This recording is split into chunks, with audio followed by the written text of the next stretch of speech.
Hello friends मैं मोर नतुन एटा भिडिओলৈ আপোনালোক সকলোকে স্বাগতম জনাইছো। কি খবৰ আপোনালোকৰ? নিশ্চয় ভাল, মোৰো ভালে।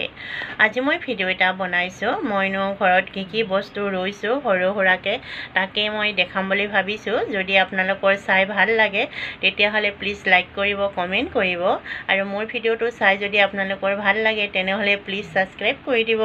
আৰু মইনো ঘৰত কি বস্তু ৰৈছো সৰু সৰাকে কিবা অকমান ৰৈছো সেইখিনি আপোনালোকক দেখাম বুলি ভাবিছো। বলক তেতিয়া হলে মই মোৰ ভিডিওটো লৈ আগবাঢ়ো।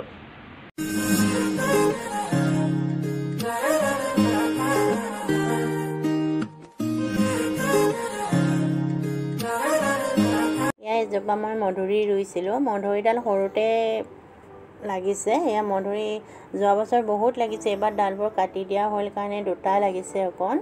এয়া মধুৰিজোপা খাবলৈ বহুত সোৱাদ হয়। এয়া মধুৰিজোপাৰ কাষত এডাল গোলনেমু হৈছে। এডাল গোলনেমু লগা নাই, এতিয়া সৰু হৈ আছে, লাগিব আৰু 2 বছৰ 3 বছৰমান পিছত।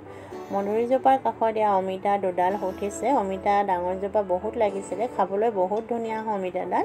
এয়া আগৰখিনি খোৱা হৈ গ'ল, এতিয়া এইখিনি আকৌ লাগিছে। ঠাই বেছি নাই, যিখিনি ঠাই আছে তাতে সৰু সৰুকৈ অকণমান কিবা ৰুই থৈছোঁ মই।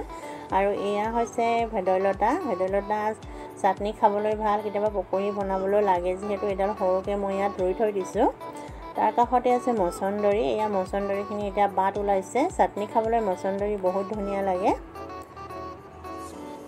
মচন্দৰীৰ কাষত এয়া মই তুলসী এজোপা ৰুইছিলোঁ। তুলসীজোপা বহুত ডাঙৰ হৈছে। তুলসীজোপাৰ কাষত এয়া মই দুজোপামান ভেন্দি ছটিয়াই দিছিলোঁ। ভেন্দি 2টা 3টা এনেকৈ লাগিছে, খাবলৈ হৈছে। এয়া ফুল এজোপা ৰুইছিলোঁ, ফুলজোপাও ফুলিছে ধুনীয়াকৈ। ভিডিওটো চোৱাৰ বাবে আপোনালোকক বহুত ধন্যবাদ।